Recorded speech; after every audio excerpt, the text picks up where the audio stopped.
Komisi Pemberantasan Korupsi masih terus menelaah laporan dugaan gratifikasi yang melibatkan anak bungsu Presiden Joko Widodo Kaisang Pangarep. Dan sudah ada juru bicara KPK bidang pencegahan, Budi Prasetyo. Selamat siang Pak Budi, bagaimana kabar Anda?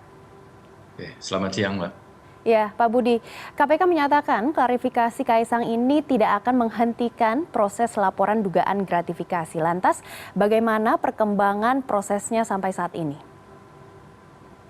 Betul, jadi dalam proses tindak lanjut dari laporan yang disampaikan oleh Saudara Kaisang kepada Direktorat Gratifikasi, oleh tim gratifikasi kemudian akan dilakukan analisis. KPK punya waktu 30 hari kerja untuk melakukan analisis, di mana analisis itu adalah untuk menentukan apakah fasilitas yang diterima tersebut termasuk gratifikasi yang merupakan atau yang berstatus sebagai milik negara atau bukan.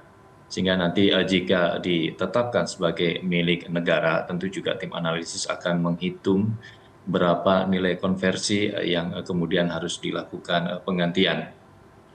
Lain halnya jika ditetapkan sebagai milik pelapor atau bukan milik negara, sehingga itu tidak perlu dilakukan penggantian. Di sisi lain, sebelum Saudara Kaisang melaporkan ke Direktorat Gratifikasi KPK, di KPK sendiri juga sudah dilakukan tindak lanjut atas informasi yang beredar cukup luas di media sosial ataupun yang kemudian sudah masuk di laporan pengaduan masyarakat. Tentu ini juga apresiasi kami sampaikan kepada masyarakat sebagai bagian dari pelibatan dan kontribusi dalam pemberantasan korupsi. Sehingga dalam konteks tersebut diputuskan oleh pimpinan bahwa tindak lanjut atas dugaan penerimaan gratifikasi dalam bentuk fasilitas tersebut ditindaklanjuti di Direktorat Pengaduan Masyarakat. Sehingga segala informasi yang dimiliki oleh Direktorat Gratifikasi kemudian di-feeding, disuplai kepada Direktorat Pengaduan Masyarakat. Demikian, Pak. Baik Pak Budi, ada waktu 30 hari kerja dan dalam 30 hari kerja ini PLPM KPK juga dilaporkan tengah mempelajari setiap keterangan Kaisang. Bagaimana perkembangan laporan tersebut? Kemudian apakah ada kemungkinan pihak selain Kaisang dimintai klarifikasi juga? Betul, tentu tim analis di gratifikasi ataupun tim penelaah di Direktorat Pengaduan Masyarakat akan mendalami semua informasi yang diperoleh dan dibutuhkan. Dan tentu terbuka juga untuk menggali, mengklarifikasi informasi dari pihak-pihak lain.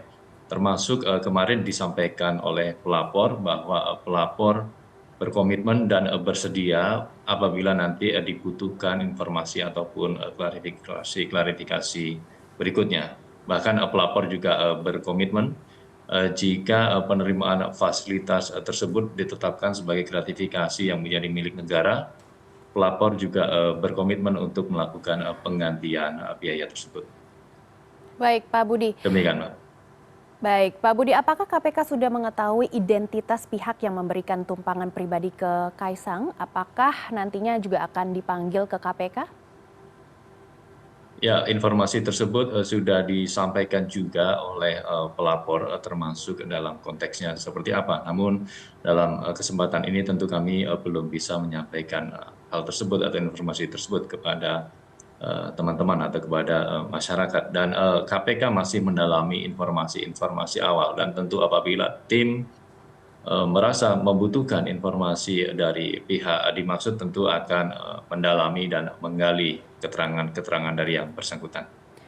Baik Pak Budi, jubir Kaisang juga menjelaskan perjalanan Kaisang sebenarnya menggunakan jet pribadi ke Amerika Serikat hanya nebeng dengan 3 orang lainnya. Namun KPK juga pernah menjelaskan Kaisang berada di jet pribadi sendiri, tidak bersama dengan pemilik pesawat. Bisa dielaborasi terkait dengan hal ini?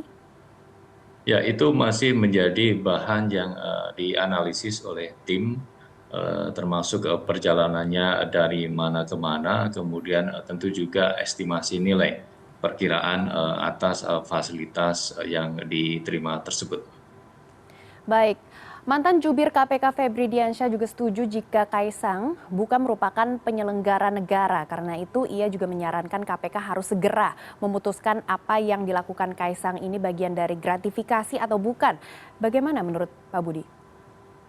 Ya, gratifikasi sejatinya memang kita pahami sebagai sesuatu yang netral. Artinya ada gratifikasi yang dilarang atau sesuatu yang salah, ada juga gratifikasi yang memang diperbolehkan. Oleh karena itu, urgensi KPK melakukan analisis apakah gratifikasi dalam bentuk penerimaan fasilitas ini ada dugaan konflik kepentingan, benturan kepentingan begitu, Mbak.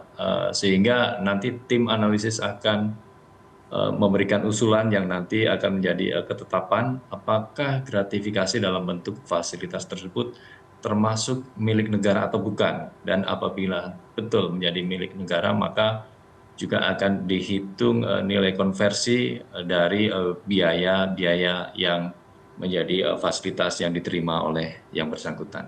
Demikian. Baik, KPK mempunyai 30 hari kerja dan kami juga akan terus memantau perkembangan kasus dugaan gratifikasi jet pribadi Kaisang. Terima kasih Pak Budi sudah memberikan informasi kepada CNN Indonesia News Hour.